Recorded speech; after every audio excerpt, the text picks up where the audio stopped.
NLM wanted a federation that was their cause and Matimeho free Gokus Nyankwaya idea so because at that time Ashanti region was perceived to be the before say Ghana's democracy able to this present state, now a political rivalry, not a very deadly. In fact, during the 1950s, now there was a fierce tension between Kwame Nkrumah's CPP and the National Liberation Movement (LLM) based in Kumasi, including assassinations. Now, a dear crown course were those years, a dear na ordinary peoples witness for those years, and a dear na ni pounds who are near your responsibility. Some of them maintain order, no dear no also witness for home. You're from Hadi Muhammad Isaka, and this is Hard Yard Studios, segment where you're the Hard Yard Archives. In an interview with City TV, Anna Ghana, your ex-Air Force officer, your friend Ring Commander Patrick Sobojo. In fact, Papa, you know what 12-13 years, now you're a member of the CPP Youth Wing in the Ashanti region. And I all recall it back this year, sir, now Basa you'll be brave, ACC or Minum. I brony be friend on the turbulent years, and you know, all man accounts about those years, and in the MSC's our time in Nano, and in accounts are on my ebini. But it would just say, before the 1956 election, no, na CPP for at the Kwame Nkrumah so Beba Kumase and Ashanti region say or Babeya campaign. Introduce Kwame Nkrumah Babeba no, na LLM foi, Eddie can set ambush ewa Pedra Eastern region. And eventually, no, Kwame Nkrumah convoy ni drew and say or my block of Nelson Monya Quine assassinating no. But Kwame Nkrumah security no so gather intelligence no ma almost the sound of more route no. Into Mufa train from Accra to Kumasi. Into Medru Kumasi na Patrick Sobojo here can ask me. Then time no so 12-13. Na almost tax as a youth thing in say. Ombetwa circle around Kwame Nkrumah. No my guy didn't could do stage. Nature say Omojuma wie. No say a man 40 say yeah now to say Kwame Nkrumah be drew say no. The bonu se bonin Eligia and Nipadishia Kwame Nkrumah no. And no Brody Bekan say the place went agog. Into Kwame Nkrumah yeah the way you Kumasi also returning back to Accra no. Once again, na LLM for him say obey issue the same route, a train from Kumasi to Accra. But Hano almost the same from Kumasi to Takrade, and from Takrade no sa so enter Accra. And I just say whatsoever almost 2 times. Wing Commander Patrick Sobojo ya make an answer me. In fact, one of the first piloter almost fly a jet fighter from the sub-Saharan Africa. Not just say Ghana and a first country from the sub-Saharan Africa. Yenya a jet fighter. Adeba Akwa or say what regretting so they say during the 1966 coup or more as a jet fighters or more Emma coup ni course because at the time nankomu to me say ankomu betimi stop it but enyo mo fault e clear instructions and armor but then no wonu ho say o man stop sa coup na especially ye be hu say e CIA and na se sa coup na say ma e see no. We haven't seen that kind of violence in Ghana. What went on in Kumasi? Really? But the question whether my father knew was at that time Kumasi was more or less an NLM district. Mm-hmm. But in 1956 election, they are dead Kwame Nkrumah if you could come to Kumasi for the election. That means that the CPP were having election in Sobin Valley, where they vice Asante New Town, where the NLM warriors were, and then the other side of Kumasi. We were called in, I was called to get some of the boys, and our briefing was that Kwame Nkrumah was going to come by train. Because I think the NLM suspected that he was going to come by road. So they have set up ambushes from the town from Apedra, where they will stop the convoy and kill him. Apedra in the eastern region? Yes. Or? Apedra in the east. If you are going by road, you go through Apedra. Definitely. And kill Kwame Nkrumah. But I think the intelligence picked it up. So they made him come to Kumasi by train. So that eluded the plans they had to execute him. But in Kumasi, our job was that when the train arrived, we were to form a ring, protection ring around Nkrumah. At this time, you still hadn't gone to secondary school? No, I must have been about 12, 13. I hadn't gone yet. We were to form the bodyguard and walk him. The railway station and Subin Valley was not. Oh, yeah, next time, yeah. So walked, formed a ring around him, protected him until he got onto the stage. And when they announced his arrival in Kumasi, the whole place went agog. The NLM warriors who were on the hill waiting for fire their gunshots, they were shocked and they ran off. Our job completed.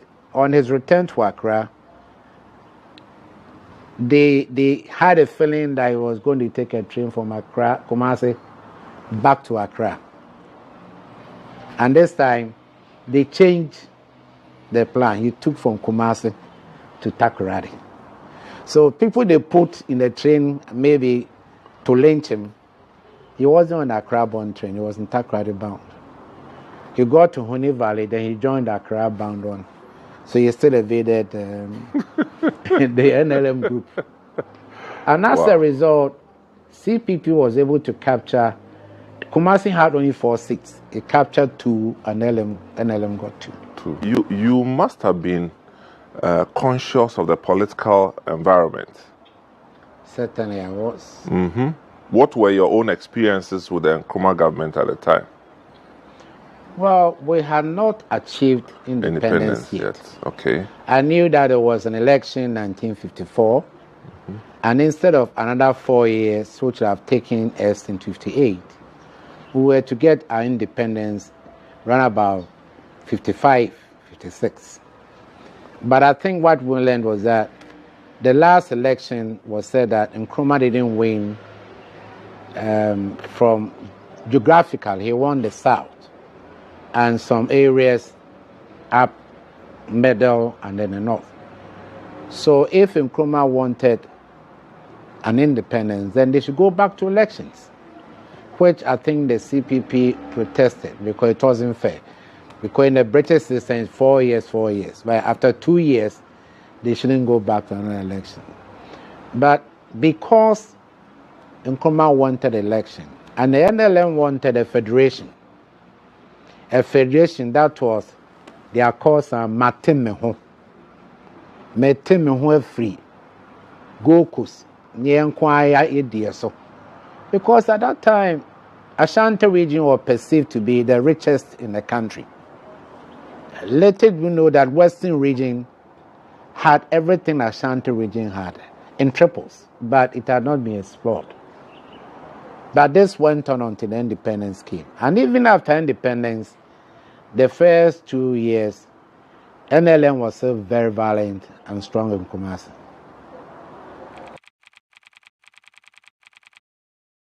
We were the first Africans south of the Sahara to fly jet fighters. Oh, really? And you were all males? Yes, all males. Fighter training is not easy, but it's not because of that. We're all male, and we're first south of the Sahara. Oh, there were no Nigerians there? No, we got jet fighters before Nigeria. Oh, I see. Yes. Wow. So you were the first? The first south of the Sahara. Mm-hmm. And in Ghana, you were the first batch? The first batch on fighter planes. Wow. There were other made pilots, but mostly transport logistics, and helicopter logistics. But we, the first batch in fighter squadron. Then you were wild guys. The men about town. Yes, we're strong. Then but the training is extremely difficult. So when you came back to Ghana, which year would this be? We came in, as a matter of fact, towards the end of 1965, we had not finished our fighter training. But there were two pilots who had been made here already who were sent up. And the OAU meeting was coming up. And Nkrumah was determined to show the rest of African countries that Ghana has got fighter planes. So they were brought down. They were brought down before we came. And what they did was, during escort duties. When the planes, if a head of state is coming, if you're coming from the eastern side, maybe they'll meet you around that area and fly close up with you until you landed. And once the plane landed, we will just move up and do aerobatics. At that time, maybe the head of state is being escorted to inspect the guard of honor. And by the time he finished, he would have landed, and a Land Rover or 4x4 would have picked us from Nkrumah to introduce us to the other African heads of states. No, you were wild guys. And to be honest, a lot of them were surprised. Yeah. That in fact, the history, at one time in Italy, I was doing formation flight. That means that you have about 6 airplanes, 3 here and 3 there. And when we landed, they marshal you to come stop. You park your airplane. I think I was the 5th coming in. And when they marshaled me in, and I opened the canopy and took off my bundle, and the guy was marshalling me was an African American. He stared at me. It was like he was seeing a movie. Like a black man flying a jet fighter. So I took off my parachute. I left them there. His duty is to carry them. And I came down the steps. And even though I was walking to the officers' quarters, he turned looking at me. He couldn't believe that an African flew that aircraft. So after a while, I went to the bar to buy a little pizza.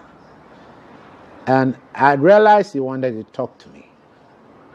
So I gave him the chance. And he came and said, "Son, where are you from?" I said, "From Ghana." So, "Where, Ghana?" "Where, Ghana?"